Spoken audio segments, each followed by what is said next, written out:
How's it hanging, dudes? My name is Sean and welcome back to another Jurassic World Evolution video. Okay, so today, after of course you smack a like and subscribe if you're new, okay? We're going to do Red Dead Redemption and Jurassic World Evolution, all the time, all the days, okay? So anyways, let's get on with it. Let's talk about the 3 best options, in my opinion, for potential DLC. With the update coming soon in just a couple days, there will finally be a solid base for Frontier to build off of, with concurrent players being at an unprecedented low for any AAA title in modern gaming history. There is a way to bounce back and reconquer the prestige that this game almost achieved and most certainly would have deserved. Before we get into my 3 picks for DLC, I want all of you to pause the video, pause it right now, without seeing the 3 that I pick. Choose 3 of your own, and when the finish of the video is complete, and then when we finish the video, excuse me, we'll see if any of us got close. We'll compare and contrast. Well, don't just sit there. Get on with it. I'll wait. Pause the video. Okay. All right. Okay. You back? All right. Good. Let's get into it. Now, after the update, Frontier has only 2 paths they can take. One is the same path they're on. Little communication, out of touch with the fan base, unwilling to commit, and then drag out another free update in a few months after going silent for 3 or so months. That is, what we're used to, or they can immediately, or at least within an reasonable amount of time, announce that they are working on DLC of some sort, whether it be paid, or not, makes no difference to me. If they can't commit to a specific date, then just give us a list of things that they can guarantee that they are going to add eventually at some point, even if it takes a year. Just give us something concrete to hope for, to bank on, and to look forward to. That would be the best way to go. So the first of the best DLC to revitalize this game could be titled Cosmetic Evolution, or Decoration Evolution. You get the idea. Decorations are much needed. The ability to make your park feel alive by being able to simply place trash bins wherever you like, or to line your 3 paths with nice flower boxes with customizable arrangements. Or how about lampposts along the path as well? Maybe there can be 2 or 3 skins that look fancy, like a wooden lamppost, or maybe like a fossil bone lamppost. Maybe instead of just enclosures and an arcade for my guests to walk around, maybe we get a few statues.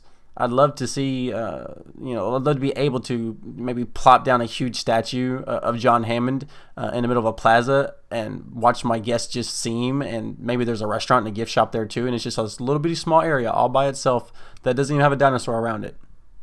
Its sole focus is just to be there for that statue, like you would see in any amusement park or zoo or anything like that. Small buildings could be added, like toilets from the original movie, or maybe some guest VIP private bungalows, as well as to make additional revenue, right? So they all kind of just play hand in hand. And come to think of it, where do the employees live while at the park? Surely they don't fly back to Costa Rica, every night. That would be really expensive. Do they take a monorail to an employee-only area of the park? We wouldn't know because we can't get past a small boundary. Right? So you could toss terrain tools under this DLC too. Mud, rock, and sand are all, brushes that we need. Better variety in the brush tool, and sizes of the tool need to be changed and increased. Let's see here. We need like added bush tools, right? Maybe we could have like a few benches, a small petting zoo, a greenhouse to grow the special flora. These are all small buildings that we could have in the game. Signs would be awesome to customize exhibits and make them unique. Just little bitty signs that you could maybe, put your own text on there, or even if they're pre-made signs, the T-Rex viewing gallery, the Spinosaurus viewing gallery. That would be really nice. Or, the Gallimimus Valley, something like that. Some kind of nice, like an awning to walk under, an arch to walk under, like you're walking into this part of the park. That would be nice to have. I could go on forever with like, I guess ideas, but we really do need to move on. So yes, decorations for sure. That could be a very, very, very good DLC. So next up, of course, I'm sure many of you have said the same thing in the comments: flying and aquatic DLC. Okay, so this means 2 things. You have to have new flying and aquatic creatures and 2 new exhibit structures to house them. Let's start with the animals first. I'd say to make it work, you would need at least 2 to 3 new creatures each to start with. They could always expand on that later, but that'd be a nice, good base to roll out a DLC for. And then after they roll out just a few dinosaurs for each, or excuse me, I know that creatures, aquatic creatures, flying creatures. If they can roll out just a couple, well, they can take their time, and every 2 months they can give us one of each, one flying and one new aquatic creature to add to the mix, right? They can take their time. They just have to get the DLC out, the basis for it out, since they already have the base for the game, right? Which is going to be the update that's coming in a couple days. Oh yeah, right? Okay, cool. Anyways, on the water side, I picked 3, and for obvious reasons, the mosasaur would be the first one. I don't even really need to explain. The mosasaur is the most iconic aquatic creature in the Jurassic community, without a doubt. The second is Sarcosuchus. Sarcosuchus is a giant prehistoric crocodile-like beast that is amphibious and would be a great addition. And the third is a plesiosaur. I feel like this one is obvious as well, but it would be nice to see it poke its head up out of the water, like you see with Loch Ness type photos and stuff like that. That'd be really nice. And also can get up really close to the gate, and you see its head poke. Oh man, that'd be really cool. Okay, so on the flying side, you would have Coloboranthe. I'm sorry, I'm going to butcher this one. Colobornicus. I'm going to put the text up on the screen. You guys let me know how to pronounce that. Anyway, it's a pterosaur with an unusual mouth and can be found in Jurassic World mobile game like all the other 2 I'm about to mention. Next up is Dimorphodon. It can be seen in Jurassic World movie and is pretty popular with the fans, so I threw him in there. Plus, I like it. So the third is the Pteranodon, just to add some known variety to the pool. Yes, this means that they have to make new animations for, one new animation for each and copy and paste to the rest. But furthermore, they now have to make an aviary and a Mosa arena. The aviary is simple, a plop-down huge structure that can be expanded in size and, of course, given enough funds with a simple toggle meter. But once plopped down, you can't move it or change the size, only destroy it. The inside of the structure could be potentially pre-made, or you could have like a click over and just randomize the inside of the area if Frontier can't figure out a way for you to get inside of there and make it your own, because they don't want to add a whole bunch of new items for pterosaurs to land on, stuff like that. So they can just have like a 1 of 6 different enclosure settings, or like a randomized, where you make all the trees look different and stuff like that. So yeah, of course, the inside of the structure would be pre-made, and like with the camera viewing gallery from the hotel, it would be the same with the viewing gallery as a guest looking out into the aviary, but with different camera points giving you different angles. There would be a creation lab built onto the side of the aviary for incubation. Even only the toughest storms would be able to blow a tiny hole, which allows for a small trickle of pterosaurs to escape over a short period of time. They fly away immediately, and the lawsuit rates are tripled while a timer counts down.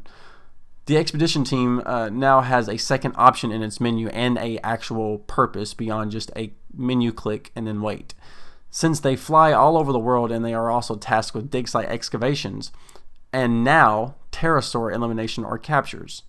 Of course, like a dig site, once the capture is in progress, it takes up a queue slot and a timer appears until a menu pops up saying it's either safe to return or had to be put down. While the other timer still runs on the main screen until you get your aviary patched up. The mosasaur exhibit is a little bit easier, I would say. There is no escape. You have one large open-seated viewing platform, like in the movie, that can be lowered to view under the water in the same fashion with the viewing cameras, right? And then a feeding crane is attached to the aquatic creation lab, which is off to the side. And every so often, on a timer or by the click of the player, the crane lowers a bit and the Mosa or said aquatic creature leaps up and takes a bite, and repeat. The enclosure itself could be an oval, and then once that marker is set on the map, you can drag or expand to make the lagoon as big as you want. Once placed, a large hole is formed. The rock walls are starting to get built along the edges and the sides, and then it slowly fills up with water. During the construction animation, like you see with all the other buildings, they all have construction animations. The aviary and the Moza pit would be no difference. So another building on the side of the Aquatic Creation Lab could have a water pump and a regulator house, right? Of course, these new exhibits would need new themed gift stores and maybe some store skins with the update. How's that sound? Maybe just kind of throw these little things in there, kind of to smooth out the game a little bit better. Nice little nuggets. So finally, you guys maybe have a better idea, but this would actually add so much subtlety to the game. Call it excitement or social evolution DLC. Guests would get an overhaul of animations. They would feel more alive. They would walk up to the fences and peer in and look on and wonder. Now, this is the third one, but it doesn't necessarily have to be third implemented. It could be the first one, because this would technically be kind of like fixes, but it adds so much extra content and so much extra life that it could be worth even paying for. Currently, the guests just walk around and point. This would add viewing stats from the sides of fences that are adjacent to paths. Like in Planko, maybe they do a little pee dance whenever they can't find, where they can't hold it and can't find a bathroom that's close enough, and they're all way too far away. And then you have to hire a janitor to come and clean up, and then that can factor into your park's cost, like a real management sim. Guests could now be seen walking around with their souvenirs and gift shop hats on their heads. Maybe, when seeing them in viewing galleries, they could have like a look of fright or happiness depending on the dino on display. Maybe we even get an employee-only path too, where only employees can drive on or walk on, which also gets them to different areas of the park in an expedited, fashion. This could also mean each dinosaur could get at least one new unique animation, and each carnivore can get an extra kill animation unique to itself. Maybe flocking for Struthies and Gallimimus, grazing, sleeping, herd protection taunts, hell, maybe even a few new skins, just throw them on in there. Come on, why not? So a whole list, a whole overhaul of tiny little bitty things. I wouldn't mind paying $10 for that.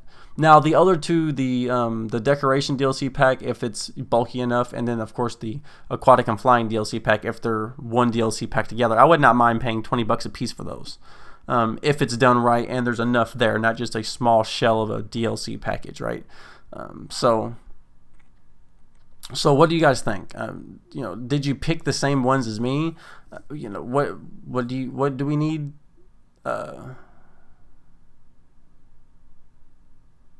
What do you think we need first? And, do you think Frontier will even announce anything at all? Let me know in the comment section below, because these DLCs, I think, could completely turn around this game. Just these three alone. And if they just come out and announce one of these three, I think that could be started down the right path, and get this game out of the rut that it's in. But anyways, guys, don't forget to like, comment, and subscribe. I know you guys are probably commenting a lot with this kind of video, right? There's so much stuff that could be added. But man, I've kind of had a rough day. I don't want to close the video out just yet. I went to work today at 4 o'clock in the morning, guys. Check this out. 4 o'clock in the morning. I'm over here at work, working my butt off. I go out on my lunch break. My car doesn't start. Come to find out, my alternator's out. So now I have to shell out like $200 to get a new alternator. And I was getting ready to get a new job where having a dependable car is a requirement. Jeez, rip, right? So I need to get that fixed, right? Anyways, I just want to touch base with you guys, talk to you guys for a few seconds, because I do appreciate you guys like always. I hope you like, comment, and subscribe if you're new. I'm in the comment section after every single video, guys, and I'll see you in the next one. Hello. Oh, baby.